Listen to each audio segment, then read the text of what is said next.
Iran, radical Islamic government, known sponsors of terrorism, developing nuclear capabilities to generate power, but threatening to eliminate Israel.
Ezekiel 38.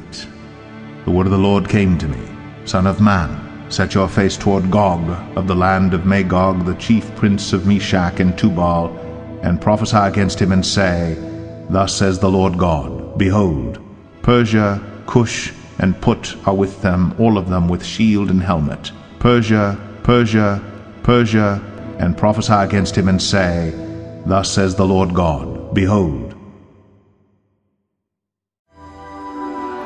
The Guardian. There are a couple of reasons. The main one is that its allies in the Gulf fear that they will be the target of retaliation by Iranian missiles if the US is successful in persuading the United Nations Security Council to impose more sanctions on Tehran over its nuclear program, probably aimed at the Revolutionary Guard, which seems to be in charge of it. But it's very much the deployment of a missile shield to protect those countries, or at least reassure them.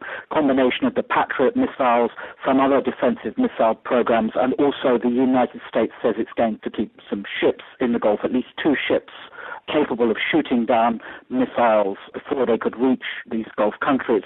There's a second element to this, which is also trying to deter Israel from doing anything preemptive, any kind of preemptive attack against Iran, by showing that the administration is prepared to step up, take a hard line with Iran, and is prepared to move decisively to contain any threat from Iran. Is this the Obama administration moving away from a more diplomatic approach to Iran? Well, certainly I think diplomacy is still there, certainly a more publicly hard line. I mean, if we look at what had happened with George Bush, who'd taken a fairly belligerent public line, Obama came to power saying that he was going to pursue the diplomatic option, and that doesn't seem to have delivered very much so far.